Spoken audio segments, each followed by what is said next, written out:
네, 이제 12월을 지나며 이제 대림절 기간을 저희가 지나가고 있습니다. 이 대림절 기간은요, 제가 예수 그리스도에 대해서 계속해서 묵상하고 기억하며 또한 감사하며 예수 그리스도의 탄생을 기다리면서 저희가 보내야 되는 이 시기인데요.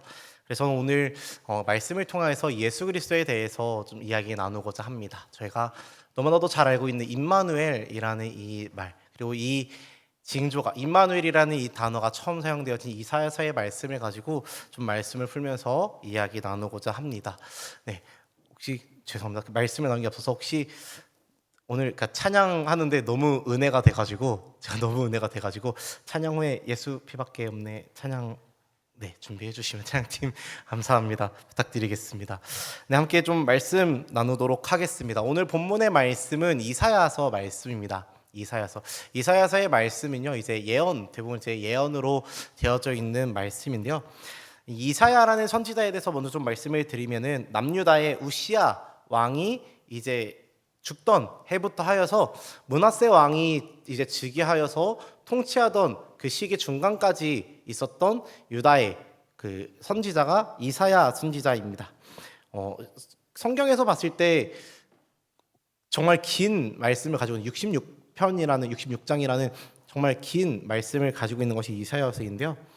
유다 백성이 참된 번영과 축복을 누리려면은 선택받은 이 백성, 선민으로서의 어떤 거룩한 자태를 회복하고 주위에 강한 나라들이 아닌 하나님을 찾고 하나님을 의지하고 하나님을 의뢰해야 된다라고 말하는 어떤 그런 선지자가 바로 이사야였습니다. 이런 이사야서의 특별한 점으로 좀 볼 수 있는 거는요, 구약에 등장하는 메시아에 대한 예언 중에서 많은 내용이 이사야서에 등장한다라는 점입니다. 아마 구약에 등장하는 메시아 예수 그리스도에 대한 예언 중 가장 많은 내용들이 들어가 있는 것이 바로 이 이사야서일 것입니다. 이러한 이사야서를 좀 단락으로 구분지어서 보면요, 1장부터 35장까지는 이제 심판에 대한 예언이 등장합니다. 그리고 36장부터 39장까지는 이제 히스기야 왕을 중심으로 역사적인 사건들이 펼쳐지고 40장부터 66장까지는 하나님의 위로와 회복이 선포되어집니다. 이거를 또 두 단락으로 나누는 부류도 있습니다. 1장부터 39장까지를 하나님의 심판으로 보고 40장부터 66장까지를 하나님의 이제 회복해 하시는 은혜를 이제 이야기하는 그런 말씀인데요. 이 구조가 얼핏 보면은 구약 39권과 신약 27권과 비슷하다라고 똑같이 이제 대칭해서 비교해서 보는 그런 이제 뭐라 해야 될까요? 이제 이 논리들도 있는데요. 네, 이제 그거를 좀 이야기하고자 하는 건 아니었고요. 이제 그러한 맥락 속에서 이사야서가 하나님의 심판 그리고 회복이라는 이 맥락 속에서 이사야서가 이제 진행이 되어집니다. 그리고 오늘 본문인 7장은 하나님의 심판이 기록되어져 있는 그런 단락의 말씀인데요. 근데 그 중에서도 하나님의 백성들에게 큰 위로와 소망을 가져다주는 메시아에 관한 예언이 등장하는 것이 바로 이 7장의 말씀입니다. 하나님의 심판의 말씀들 중에서도 심판이 있지만 그 안에서 메시아에 대한 소망을 품게 만드는 말씀이 바로 이 7장의 말씀인데요. 오늘 본문 말씀에 이제 저희가 10절부터 말씀 봤는데, 이 앞절의 내용을 제가 간단하게 말씀을 드리면요, 유다의 아하스 왕이 북이스라엘과 이제 남유다가 있어요. 그 위에 북쪽에 북이스라엘과 그리고 연합한 아람이라는 이 나라의 이 두 나라가 연합하여서 유다를 공격하고자 한다는 이야기를 아하스 왕이 듣습니다. 남유다의 아하스 왕이 듣게 됩니다. 그리고 두려워하고 있는 중에 하나님의 예언이 이제 그에게 전해지는데요. 이 북이스라엘과 아람이라는 나라를 연기나는 두 부직갱이 그루터기에 불과하니 두려워하지 말며 낙심하지 말라라고 표현하시면서 이 북이스라엘과 아람 왕을 두려워하지 말라고, 내가 반드시 그들을 망하게 할 것이라고 하나님께서 이사야 선지자를 통해서 아하스 왕에게 말씀하십니다. 그러면서 이 아하스 왕에게 오직 하나님을 굳게 믿고 그 믿음으로 굳게 설 것을 요구하는 것이 이 앞절에 나오는 말씀인데요. 그러한 하나님의 명령, 하나님의 말씀에 이어져서 오늘 본문 말씀 임마누엘에 관한 이 징조의 말씀이 등장하게 됩니다. 그럼 이제 오늘 본문의 말씀 한 절 한 절 조금 살펴보고자 합니다. 오늘 본문 말씀 먼저 10절과 11절 같이 한번 살펴보도록 하겠습니다. 10절부터 읽습니다. 시작. 여호와께서 또 아하스에게 말씀하여 이르시되 너는 내 하나님 여호와께 한 징조를 구하되 깊은 데에서든지 높은 데에서든지 구하라 하시니. 아멘. 오늘 본문을 보면요, 하나님이 이사야 선지자를 통해서 하나님이 아하스 왕에게 징표를 좀 구하라라고 말씀하십니다.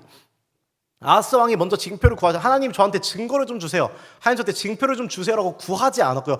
하나님이 먼저 가서 아하스 왕에게 이야기하십니다. 너 나한테 징표를 좀 구해봐. 그럼 내가 줄게. 내가 그 징표를 보여줄 테니까 나한테 징표를 좀 구해봐라고 말씀하십니다. 그런데요, 이 아하스 왕은요, 하나님이 이 사인을 주겠다고 하는데도 내가 너한테 징조를 주겠다라고 줄 테니까 나한테 징조를 좀 구해봐라고 하는데도 이 아하스 왕은 순종하지 못합니다. 뭐라고 하냐면요, 12절의 말씀에서 이렇게 이야기하는데요. 12절 말씀 함께 읽겠습니다. 시작. 아하스가 이르되 나는 구하지 아니하겠나이다. 나는 여호와를 시험하지 아니하겠나이다 한지라. 아멘. 아하스 왕은 이러한 하나님이 먼저 가셔서 하나님이 내가 징조를 좀 보여줄 테니까 구해라고 하는 이 말씀에 자기는 이 하나님의 열심에 응답하지 않겠다고, 나는 구하지 않겠다라고 반응합니다. 그러면서 뭐라고 이야기하냐면은 나는 여호와를 시험하지 않겠습니다라고 이야기합니다. 마치 기드온이 하나님의 말씀에 시험하여서 이 양털, 땅은 이슬에 젖었으나 양털은 젖지 않게 해달라는 이런 징조를 구하는 것처럼 내가 이 하나님의 징조를 구함으로써 이 믿음을 내가 시험하지 않겠습니다. 하나님의 그 능력을 내가 시험하지 않겠습니다라고 이야기하는 건데요. 근데 마치 경건해 보이고 굉장히 나는 믿음이 있어 보여. 나는 하나님의 능력을 시험하지 않아. 나는 이 기드온과 같이, 제가 이제 비유를 기드온으로 든 것인데요, 나는 그와 같이 나는 하나님의 능력을 시험하지 않고 나는 하나님 할 수 있다는 거를 난 굳이 내가 징조를 구하지 않겠습니다 라고 이야기하는 겁니다. 근데요, 마치 믿음이 뛰어난 것처럼 보이던데요, 오히려 경건으로 위장한 위선과 불신의 응답의 모습이 바로 이 12절의 말씀인 것입니다. 하나님의 징조를 보여줄 것이라고 하나님이 직접 말씀하시는데도 하나님을 의지하지 못하고 오히려 하나님의 그 말씀에 순종하지 못하고 하나님의 그 말씀, 징조를 보여줄 거라는 하나님의 그 말씀을 의지하고 믿지 못하고 자신의 뜻을 굽히지 않는 이 아하스 왕의 모습을 보여주는 것이 바로 이 12절 말씀인 것입니다. 우리 이어서 13절의 말씀 함께 보겠습니다. 13절 말씀 함께 읽습니다. 시작. 이사야가 이르되 다윗의 집이여 원하건대 들을지어다. 너희가 사람을 괴롭히고서 그것을 작은 일로 여겨 또 나의 하나님을 괴롭히려 하느냐. 아멘. 이사야 선지자가 아하스 왕을 꾸짖으면서 말합니다. 너희가 사람을 괴롭히고서 그것을 작은 일로 여겨 또 나의 하나님을 괴롭히려 하느냐라고 말씀하십니다. 여기서 괴롭게 하다, 괴롭히려 한다는 이 말은요, 그 상대방을 몹시 지치게 하고 피곤하게 만들어 상대방의 인내심이 한계에 이르도록 한다는 것을 이야기합니다. 즉, 이 아하스가 하나님의 인내심을 테스트하여서 하나님의 인내심을 정말 시험하여서 그 하나님의 인내심의 한계에 이르기까지 지금 하나님이 시험하고 있다라고 이사야가 이 아하스 왕을 꾸짖고 있는 것입니다. 하나님을 시험치 않겠다라는 이 아하스의 왕의 12절의 이렇게 말씀이었는데요, 그 말과는 달리 그의 강팍한 그 마음으로 하나님의 인내를 시험하고 있었던 것입니다. 우리 이어서 14절의 말씀 함께 읽도록 하겠습니다. 14절 말씀 읽습니다. 시작. 그러므로 주께서 친히 징조를 너희에게 주실 것이라. 보라, 처녀가 잉태하여 아들을 낳을 것이요 그의 이름을 임마누엘이라 하리라. 아멘. 아하스 왕은 하나님의 이 징조를 거부하였습니다. 하나님이 내가 징조를 보여줄게 하는데도 넌 내게 구하기만 해, 내가 줄게. 너한테 달라고만 해, 내가 줄게 라고 하는데도 순종하지 않고 믿지 않는 이 아하스 왕을 보고 하나님께서 어떻게 하시냐면요, 그럼에도 불구하고 하나님께서 친히 임마누엘의 징조를 보여주셨습니다. 비록 이 말씀을 이제 전에 듣는 사람은 아하스 왕이지만요, 이 아하스 왕이 대상이 아닌 이 징조는 아하스 왕을 넘어서 다윗의 집과 관계된 약속이었습니다. 말씀에 뭐라고 이야기하냐면은 그 13절의 말씀에서 뭐라고 이야기하면 이사야가 이르되 다윗의 집이여라고 하면서 이 아하스 왕에게 이야기하는데, 이 말씀이 쭉 이어져서 이제 14절까지 온 말씀이기에 이거를 이 이야기하는 말씀의 대상을 생각을 해보면은 단순히 아하스 왕이 아니라 너희에게 보여주실 것이요 라고 이야기하신 봐서는 이것이 다윗의 집, 유다 자손들, 다윗의 계보를 잇는 그 백성들에게 주시는 말씀이 바로 이 임마누엘에 대한 징조 말씀인데요. 이 임마누엘의 징조, 이 임마누엘에 관한 말씀은요, 인간의 의지와 관계없이, 아하스 왕의 의지와 관계없이, 나는 징조를 구하지 않겠습니다라고 했던 아하스 왕의 의지와 관계없이 하나님의 주권적인 계획에 따라 구속의 역사를 이끌어 가시겠다는 하나님의 강력한 의지의 표현인 것입니다. 이 임마누엘의 징조는 너희가 나를 거부해도 나는 너희의 구속의 역사를 이끌어 갈 거야 라고 하나님의 의지를 보여주고 계시는 것입니다. 그런데요, 이 임마누엘의 징조는요, 이제 조금 더 깊이 해석을 하면은 신약 시대에 일어날 미래 일, 신약 시대에 일어날 예수 그리스도에 대한 일과 그리고 아하스 왕과 관련된 당시의 일이 심오하게 좀 이렇게 연결되어서 복합적으로 이게 예언되어져 있는 말씀입니다. 그래서 이에 대한 성취도 좀 복합적으로 이루어질 어떤 위대하고 신비한 징조가 바로 이 임마누엘에 대한 징조인데요. 따라서 이 임마누엘에 관한 이 14절의 말씀을요, 저희가 어떻게 해석해야 되냐면은 미래 메시아 예수 그리스도에 대한 예표로 봐야 되고, 뿐만 아니라 아하스 왕에 대한 하나님의 뜻, 하나님의 예언, 하나님의 징조로도 봐야 된다라는 것입니다. 그래서 저희가 이거를 조금 구분하여서 함께 말씀 한 번 더 보려고 하는데요. 저희 14절 말씀과 그리고 이어서 오늘 본문 뒤에 말씀인 15절까지 저희 한번 같이 읽도록 하겠습니다. 14절, 15절 말씀 함께 읽겠습니다. 시작. 그러므로 주께서 친히 징조를 너희에게 주실 것이라. 보라, 처녀가 잉태하여 아들을 낳을 것이요 그의 이름을 임마누엘이라 하리라. 그가 악을 버리며 선을 택할 줄 알 때가 되면 엉긴 젖과 꿀을 먹을 것이라. 아멘. 먼저 14절의 말씀은 저희가 너무나도 잘 알고 있는 말씀입니다. 마태복음 1장 23절에서도 동일하게 나오는 말씀인데요. 이 말씀에서 하나님은 임마누엘의 징조에 대한 말씀을 하십니다. 그리고 이어지는 15절의 말씀을 통하여서 이제 이야기하는 이 말씀을 좀 해석해서 풀이해서 알려드리면요, 임마누엘로 오시는 그분 예수 그리스도에 대한 완전함과 그의 온전함을 이야기하고 있는 것이 바로 이 15절의 말씀입니다. 이 임마누엘로 오실 분이 완전한 사람이어야만이 하나님이 우리와 함께 계신다라고 하는 그 임마누엘이라는 이 뜻, 이 징조가 성취될 것이기 때문입니다. 정리하자면은 하나님께서는 완전한 사람이 되어 이 땅에 오심으로 임마누엘, 하나님이 우리와 함께 계신다라는 말이 성취되어지는 것입니다. 예수 그리스도께서 오심으로 말미암아 완전한 인간이신 예수 그리스도께서 이 땅에 오심으로 말미암아 하나님이 우리와 함께 계신다는 그 언약이, 그 말씀이, 약속이, 그 징조가 성취된다라는 것입니다. 그래서 이 14절과 15절의 말씀은 예수 그리스도에 대한 예표, 완전한 인간이신 정말 하나님 그 자체이신 예수 그리스도께서 우리 가운데 오셔서 너희와 함께 하실 것이다라는 약속에 대한 말씀인 것이고요. 그리고 이어서 16절의 말씀 저희 함께 보도록 하겠습니다. 16절 말씀 함께 읽겠습니다. 시작. 대저 이 아이가 악을 버리며 선을 택할 줄 알기 전에 내가 미워하는 두 왕의 땅이 황폐하게 되리라. 아멘.